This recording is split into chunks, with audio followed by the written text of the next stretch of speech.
O distrito de Itambé foi criado por força da Carta Régia, datada de 6 de janeiro de 1789. Nessa carta constava a previsão do primeiro bispo diocesano, Dom Estevão Brioso de Figueiredo, onde elevava a igreja paroquial Nossa Senhora do Desterro à matriz. Porém, para a gente conseguir entender mais um pouquinho da história de Itambé, vamos voltar lá para o início, lá para o Desterro, foi de onde surgiu o povoado de Itambé.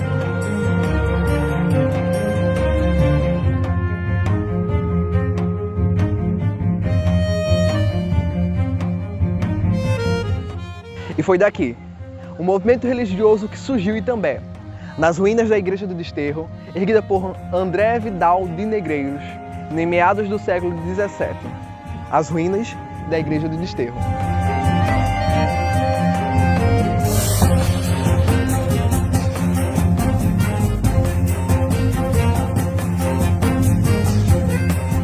Em meados do século XVII, o general André Vidal de Negreiros, homem de muitas convicções religiosas, ergueu nas proximidades do rio Itambé uma capela de invocação a Nossa Senhora do Desterro.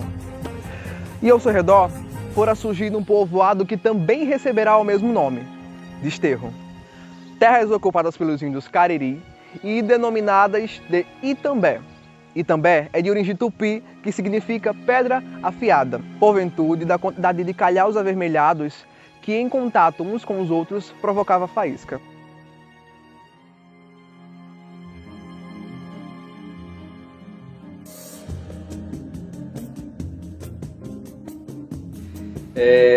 Sobre a origem aqui do povoado de Itambé, sempre se coloca, né, a pessoa de André Vidal de Negreiros como fundador da comunidade. E de fato esse povoado está muito ligado à pessoa dele, André Vidal de Negreiro, que foi um líder, né, político militar ali na insurreição pernambucana, na expulsão dos holandeses no século XVII, a expulsão dos holandeses no Nordeste nesse período. O que se sabe é que André Vidal de Negreiros, após a expulsão dos holandeses, ele solicita ao então bispo de Olinda, naquele período tinha sido recém-criada a diocese de Olinda, ele solicita que se crie uma freguesia em honra a Nossa Senhora do Desterro de Itambé. As pesquisas recentes mostram, de fato, que essa freguesia é edificada pelo primeiro bispo, Dom Estevão Brioso de Figueiredo, no ano de 1679. Então a gente tem uma comunidade paroquial, a gente pode assim dizer, com mais de 300 anos. Agora, o interessante é que nessas fontes mostram, né, a justificativa do bispo para criar essa freguesia as dificuldades daquela população de atravessar o rio e se dirigir à matriz de Goiânia. Então, o que se percebe nessas pesquisas historiográficas é que já existia uma comunidade ali, entende? Com dificuldades, né, com demandas, e essa solicitação para que se crie essa freguesia já é uma busca de se resolver essas demandas daquela comunidade. Eu, como historiador, eu fico procurando fontes, e é difícil você encontrar fontes de povos indígenas, mas possivelmente naquela região era um local de povos indígenas e mais tarde se formou uma comunidade não limitada só a povos indígenas, né? E aí a gente consequentemente vem se formando currais, depois esses povoados, freguesias e aí por diante.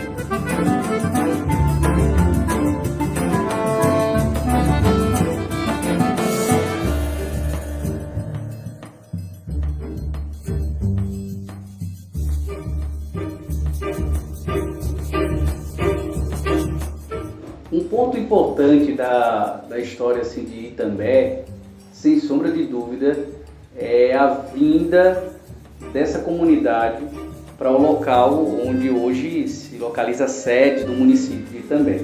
É curioso, né? Entre os historiadores eu já vi muito assim, de fato a história de Pedras de Fogo e de Itambé, ela se mistura, ela se confunde. Mas há também na historiografia produzida alguns equívocos. Para um trabalho recente para a Universidade Federal da Paraíba, eu acabei realizando algumas pesquisas que me mostraram, né, melhor dizendo, algumas curiosidades. Né? Uma dessas curiosidades em relação a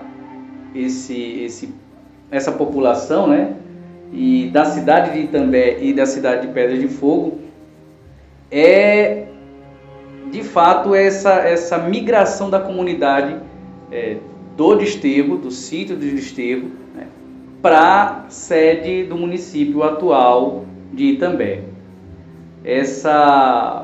A história de Pedras de Fogo e de Itambé se mistura, mas também há muita confusão em algumas fontes. E aí, trabalhos recentes que eu pude realizar me mostraram maiores detalhes em relação a isso. Até meados do século XIX, essa população se localizava de fato lá no Desterro. Mas o curioso é que essa migração não foi voluntária.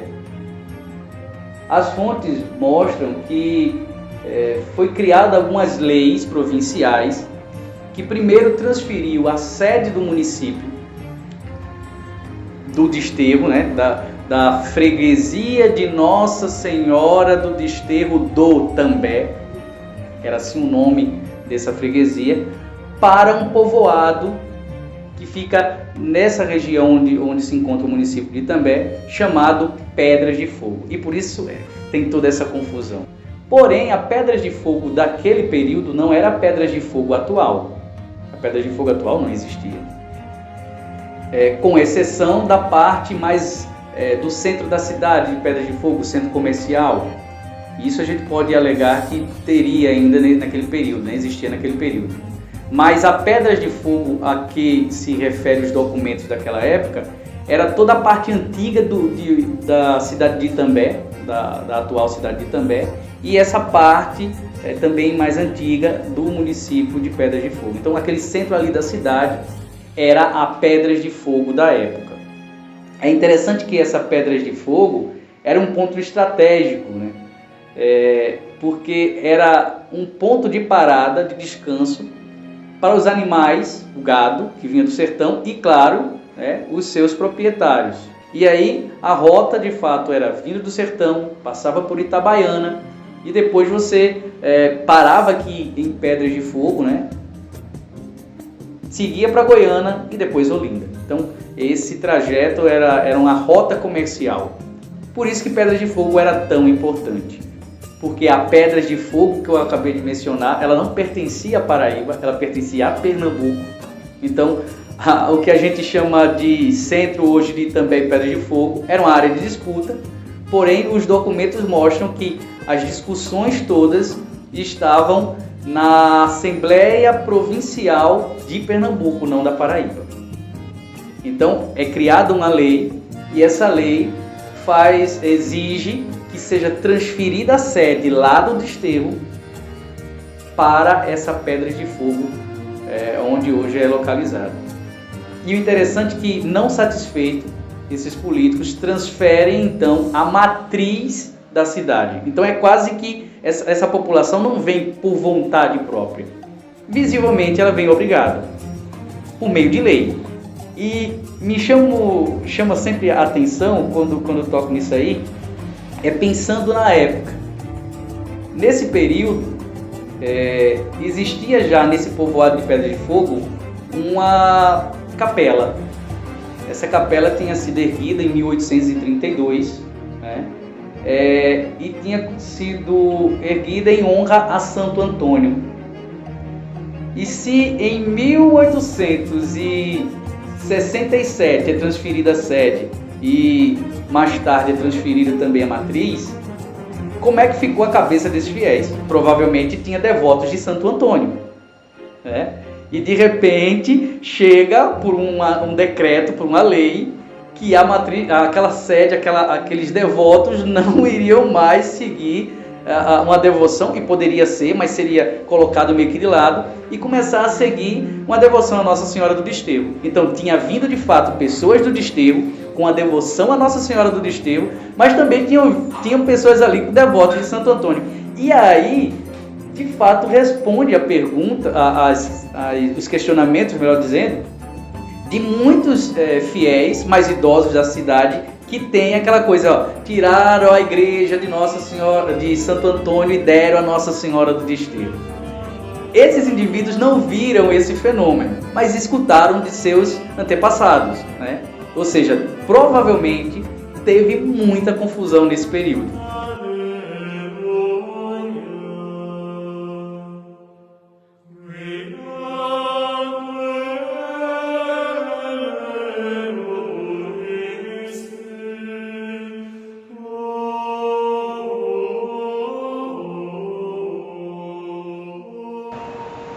Em 5 de maio de 1872, com a Lei Provincial de número 1055, foi transferido a sede da freguesia do povoado de Desterro para a então Vila de Itambé, onde passa a ser matriz da Igreja de Nossa Senhora do Desterro, a que então era a Igreja de Santo Antônio. E na verdade, foi daqui, o movimento religioso que surgiu em Itambé, a então Igreja de Santo Antônio, que foi dada a Nossa Senhora do Desterro pela Lei Provincial.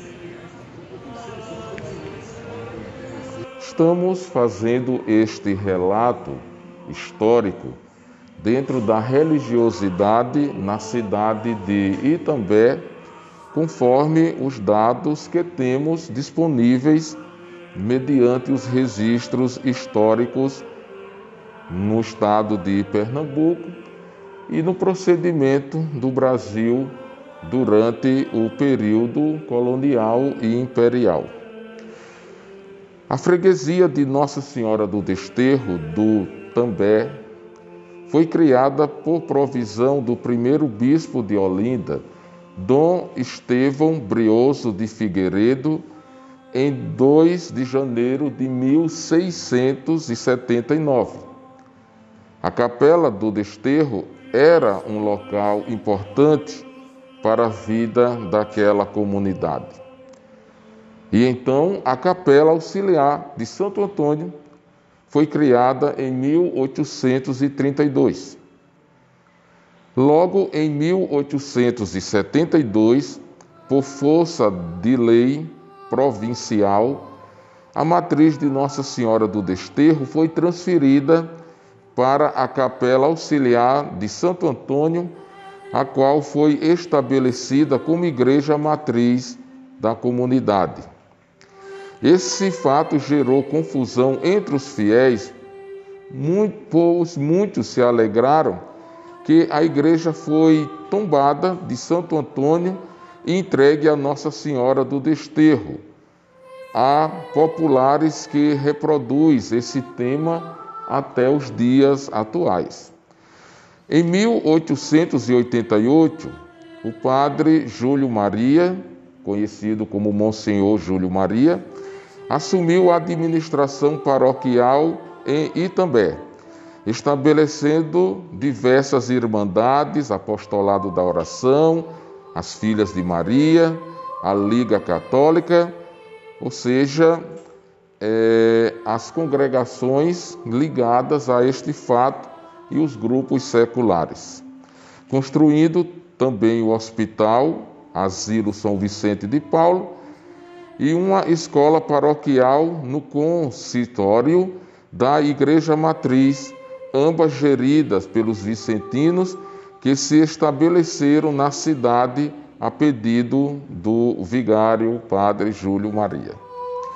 O vigário liderava a ajuda aos necessitados, doentes, vítimas de seca, que assolava a população naquela época. A festividade da padroeira não foi constante. Na verdade, houve longos períodos em que se realizava a festa da padroeira, entre os anos 1872 e 1894, 1949 e 1979, e outros períodos mais curtos na história. Porém, gradativamente ela vem crescendo, especialmente nas últimas décadas. Hoje, para nossa alegria, a festa de Nossa Senhora do Desterro é fortemente expressiva entre os fiéis cristãos católicos, assim como movimenta toda a espiritualidade nos dias atuais, mediante a nossa paróquia do Desterro de Itambé. Que o nosso Deus os abençoe hoje e sempre, em nome do Pai, do Filho e do Espírito Santo.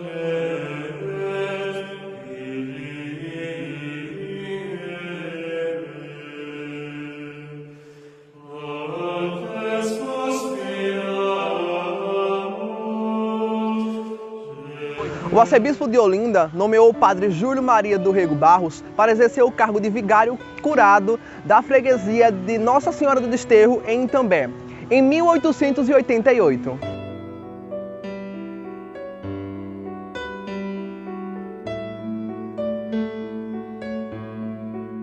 Antes de ingressar na política partidária, ele já havia assumido a paróquia de Pilar, na Paraíba. Não concluindo seu mandato, renunciou no último ano da sua gestão para seguir e se dedicar à carreira clerical.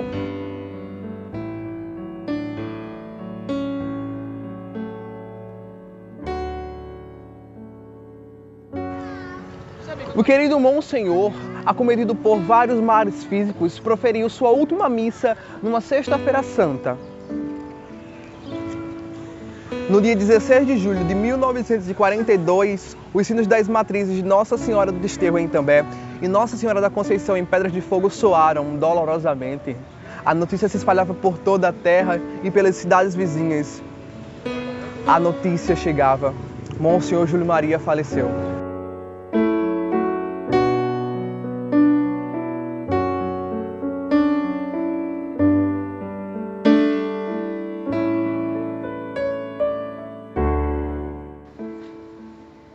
Olha, dentro da história de Itambé, algumas pessoas assim pode receber um grande destaque. E entre elas, sem dúvida, é a pessoa de Monsenhor Júlio Maria. Monsenhor Júlio Maria, ele chega aqui para assumir a função como vigário colado. Vigário colado é uma função muito específica do período da monarquia no Brasil, né? E esses indivíduos, esses religiosos, quando assumiu esse cargo de vigário colado, era um cargo vitalício. Então era meio que, na verdade, era um concurso. Eles participavam de um concurso e assumiam o cargo de vigário de uma paróquia. E aí, se não quisesse renunciar, era para toda a vida. E recebia salários do Estado, no caso recebiam salários naquele período ali do Império Brasileiro. Monsenhor Júlio Maria participa desse concurso, ele passa em primeiro lugar e assume a paróquia de Nossa Senhora do Desterro de Itambé em 1888, quer dizer, um ano antes da proclamação da República. E é interessante porque recebia-se geralmente uma carta do imperador, né, dando o aval para ele assumir ou não. E quem assina essa carta é a princesa Isabel. É a princesa Isabel que assina essa carta para ele e assim ele assume a paróquia de Itambé. A paróquia de Itambé era muito pobre e Monsenhor Júlio Maria já tinha passado por uma experiência também política, onde ele adotou algumas pautas bem específicas. A defesa da igreja, né, dentro de um período de transformações ali que é a República, né, com a ideia de Estado laico e tal. Mas Monsenhor Júlio Maria sempre vai ter essa pauta da defesa da igreja e da ajuda aos necessitados. Isso é bem específico dele. Já na Assembleia Provincial, porque ele chega ao cargo de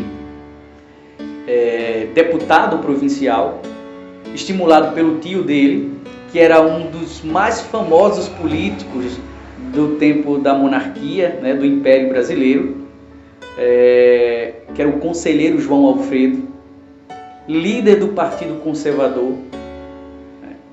Ele leva o nome de conselheiro porque ele era o conselheiro ali dos chefes dos ministros, né, eu poderia assim dizer. Então era um homem muito influente e, claro, como chefe político aqui nessa região, ele incentivou o sobrinho, porque o Monsenhor Júlio Maria é de uma família nobre aqui, né, da região. Ele é neto do Barão de Goiânia, né? No caso ele foi neto do Barão de Goiânia, e Monsenhor Júlio Maria entra na política com essa pauta. Os documentos dizem que ele, como ele de fato era muito religioso, as atividades estavam chocando, e aí ele preferiu de fato entrar mais profundamente na vida religiosa e deixando de lado um pouco a questão política. Porém, era um homem muito influente, muito habilidoso. E aí, quando chega na paróquia de Itambé, uma paróquia muito, que a gente pode dizer pobre, porque tinham muitos pobres, mas é até complicado dizer essa palavra pobre, porque tinham ricos, né? Então não era uma cidade que não tinha ricos, tinham senhores de engenho, uma cidade cercada de senhores de engenho. Porém, de fato, com uma divisão de classe muito forte.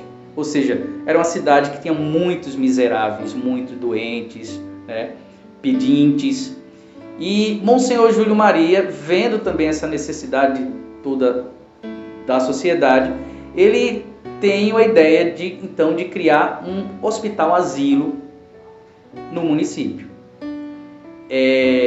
Como eu disse, ele é um homem muito influente, de família muito conhecida, e aí ele consegue então articular com a elite local para ceder um terreno. Então a Câmara de Vereadores daquela época cede um terreno para que ele construa esse hospital-asilo. Esse hospital-asilo é construído em 1892 e se torna o local de ajuda para os mais necessitados. E a dinâmica que ele estabelece é muito curiosa. Ele chama... Não tem muitos recursos, a paróquia não tem muitos recursos, e daí ele passa nos engenhos pedindo auxílio a essas pessoas mais abastadas da região. Ele coleta esses donativos, né, e contrata às vezes profissionais da área da medicina para ajudar esses necessitados.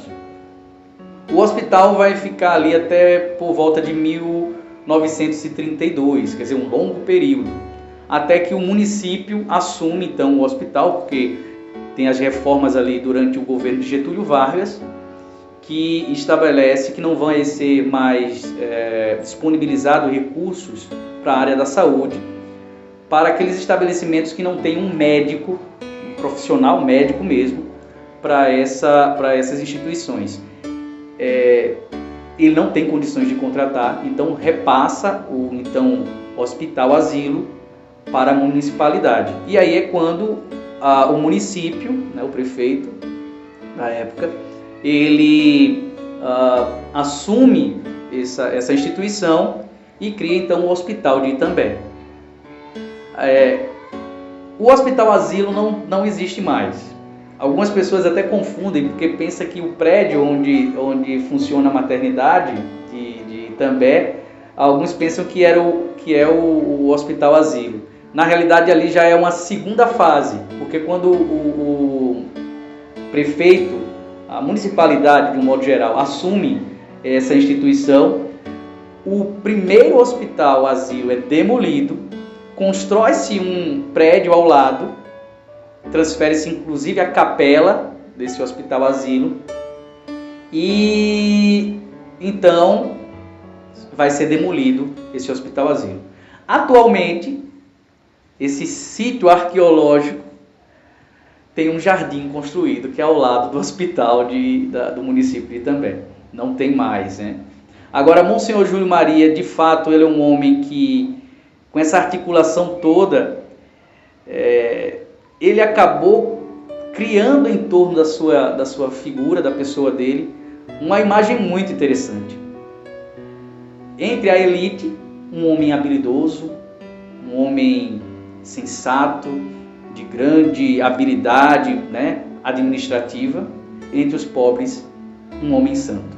Então ele cria irmandades, diversas irmandades, convida também as irmandades dos vicentinos, que são eles que vão assumir então esses trabalhos do hospital-asilo. E também é os vicentinos que vão assumir uma escola paroquial que vai existir. Essa escola paroquial vai ser, as aulas serão ministradas no consistório, né, da Igreja Matriz. Monsenhor Júlio Maria, como eu disse, era um padre que a gente podia dizer assim, um soldado de Cristo, que a gente fizesse uma alusão aí aos jesuítas, né? Ele assumiu essa missão, esse papel, melhor dizendo, como um soldado, um missionário, né? Apesar de ser um padre de paróquia, que a gente chama de padre secular.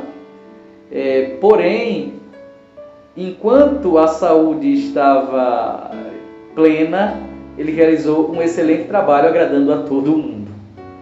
No entanto, como eu disse, nos períodos já de mudanças e a saúde também debilitada, acabou por, em torno de sua figura, ter algumas controvérsias. No final de sua vida, a gente vai perceber literalmente a sociedade dividida entre pessoas que o apoiavam e indivíduos que já o via como um homem ultrapassado, né? Inclusive, durante o seu funeral, divergências entre os grupos. Pessoas que reconheciam o que ele fez e indivíduos que festejavam por ele não mais estar entre aquela sociedade. Mas Monsenhor Júlio Maria, sem sombra de dúvida, foi uma pessoa importante por tudo que fez, né, para a cidade de Itambé. Itambé era uma antes de Monsenhor Júlio Maria e outra depois dele. Não só pelo tempo que ele ficou, mas também pelos trabalhos que ele desenvolveu.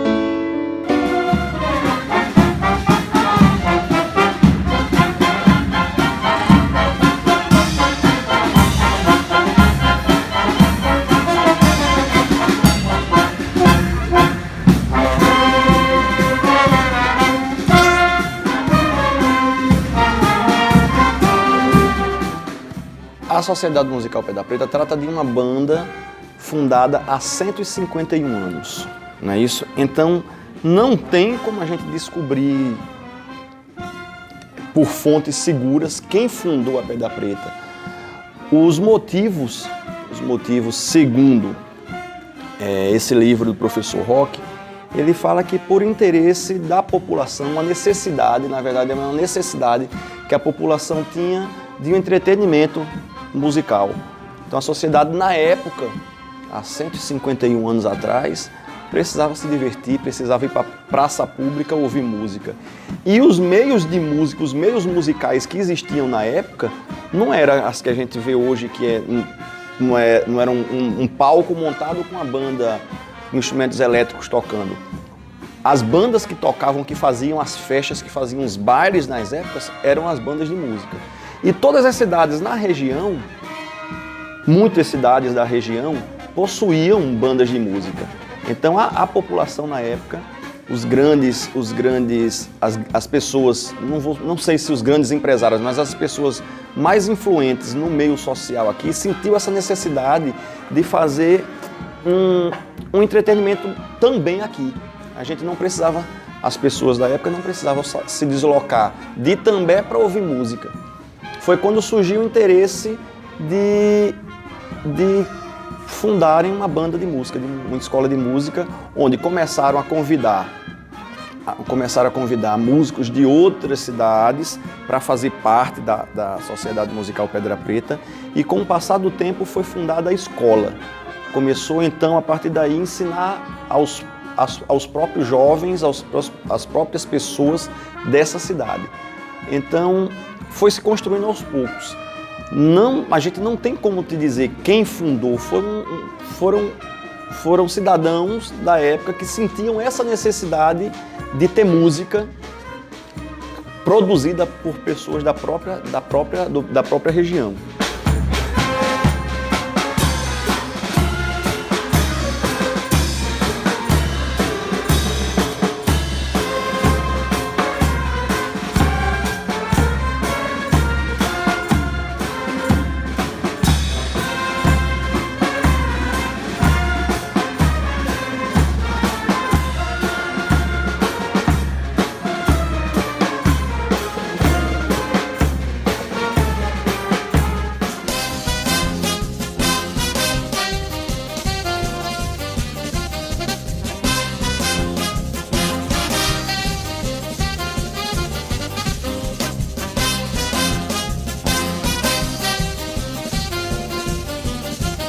Qual a função da banda aqui para a nossa região? Então, ela se trata de uma escola de música, formadora de músicos. Sendo que as atividades, o envolvimento de uma banda de música, ela vai muito mais além do que só ensinar música. A partir do momento que um grupo de jovens, de adolescentes ou de pessoas de meia idade, eles passam a conviver juntos, começa a influenciar diretamente a relação social dessas pessoas. Então a banda, além de ensinar música, além de moldar, de formar profissionais numa área musical, numa área artística, ela também trata disso, de oportunizar pessoas, jovens ou não, de pensarem numa perspectiva de futuro, pensarem numa perspectiva do que é bom, o que é ruim, pensarem numa perspectiva social de vida. Então, a função de uma banda, não só aqui e também, mas como em várias outras cidades, ela era de extrema importância, porque ela causa um movimento além do objetivo final, que o objetivo final é criar músicos. Mas ela aqui, por exemplo, pessoas que chegaram aqui, que tinham abandonado a escola, coloquei esse exemplo para vocês terem uma ideia do que eu estou falando. Jovens que tinham abandonado a escola, quando passaram a estudar música aqui, começaram a observar que todos os outros músicos, os outros alunos, eles estavam estudando, eles estavam procurando desenvolver um futuro melhor, galgar novos ares, novos futuros profissionais. E essas pessoas que tinham abandonado o estudo, eles começaram a ter essa vontade de voltar a estudar. Tanto é que hoje são concursados em carreiras militares, outros tem uma pessoa, que eu não gostaria de citar o nome, mas ele é formado em Direito, atua como advogado. Então, a função social é tão importante quanto a gente aprender a tocar um instrumento. Então, como eu estava falando anteriormente, é uma escola, é uma banda que ela vai além do simples ou do grandioso ensino da música, que não deixa de ser uma profissão, não deixa de profissionalizar as pessoas envolvidas. Então, Por se tratar da educação, quando a gente fala isso, a gente ensina uma profissão, envolve um grupo no meio social,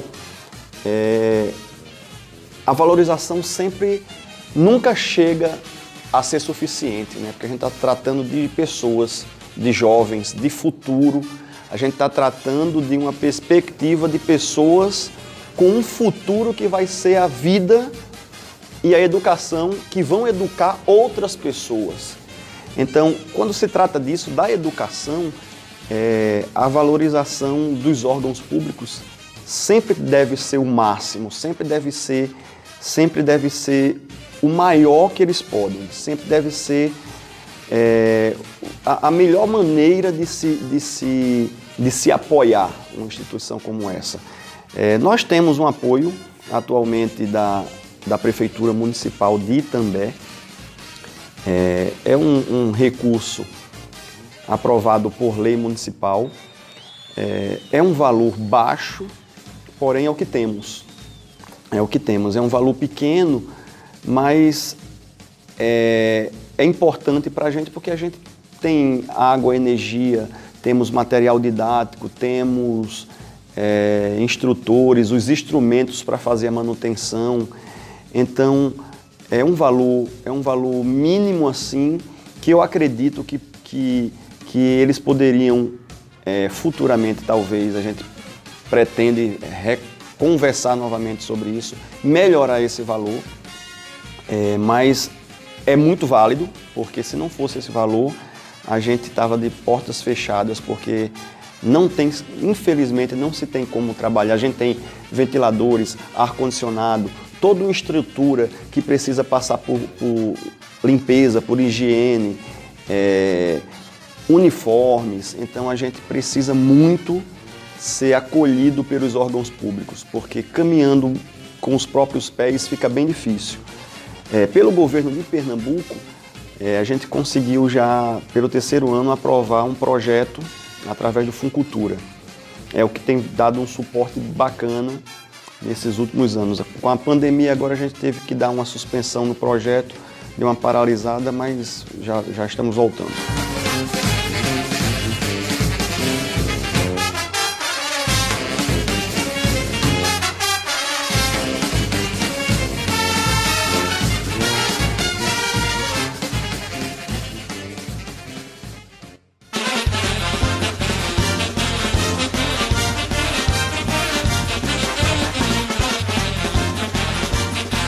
A nossa banda de música, através desse projeto que eu venho falando, o projeto ele é para dar um suporte a 100 estudantes, né? Infelizmente, depois da pandemia, deu uma dispersada nos alunos e quando a gente voltou agora, que estamos voltando devagarinho, esses alunos, grande parte deles não voltaram. Então a gente tem que novamente recomeçar uma divulgação, mas a própria banda, a instituição, ela tem uma quantidade grande de músicos. Eu vou te falar coisa de 50 músicos. Porém, muitos trabalham, muitos têm outros compromissos. Então as atividades que a gente tem tido está envolvendo apenas 30 músicos, 28, 30 músicos no máximo assim.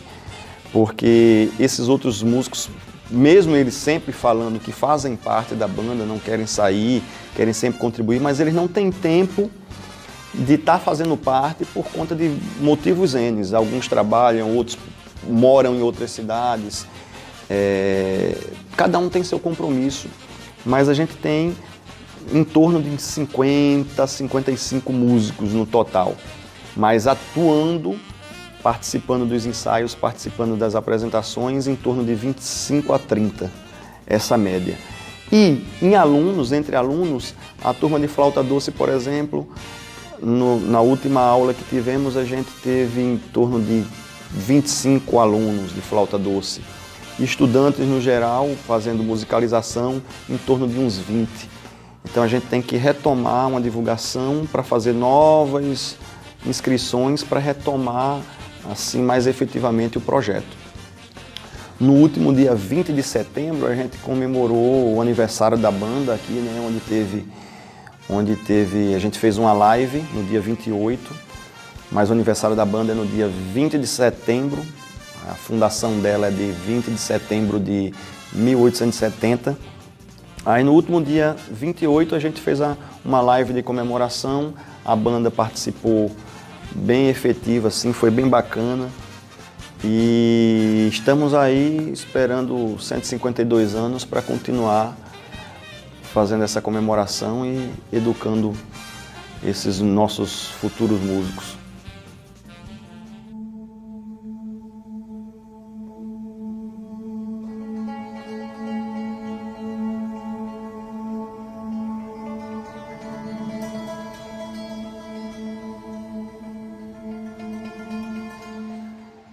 Itambé, a gente falar de Itambé e não falar da maçonaria é uma coisa, era até um pecado, eu poderia assim dizer. E a maçonaria tem um papel muito importante aqui na nossa região, né? E de fato Itambé, ela é pioneira nisso no Brasil. A maçonaria, apesar de ter divergências, né, essas divergências são mais entre maçons, entre, né, lojas, entre grupos de maçons ali. A maçonaria em Itambé, ela tem um papel importante. A primeira loja maçônica tem até um monumento em honra, né, a esse local onde havia os encontros maçônicos. E o que me chama a atenção é essa localidade, porque naquele período ela ficava afastada do centro da cidade.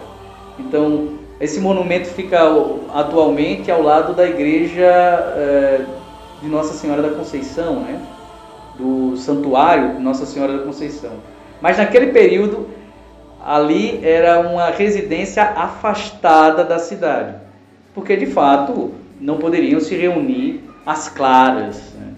Agora esse grupo maçônico, de fato, ele é muito importante, porque ele vai influenciar diversos outros movimentos, né, republicanos principalmente, ao longo do século XVIII.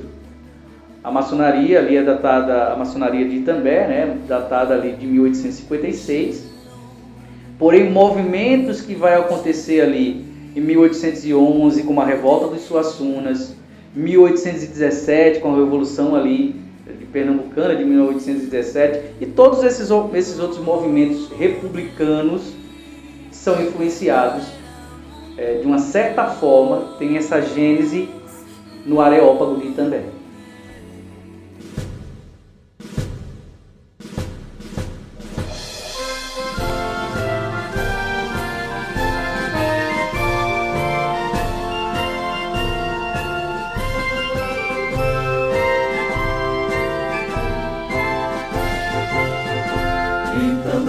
Terra de mil encantos, o teu céu tem paz, luz, tem laço. Tuas praças e teus monumentos, onde se ergue o Cristo Redentor, que abençoe e protege esta terra prodigiosa.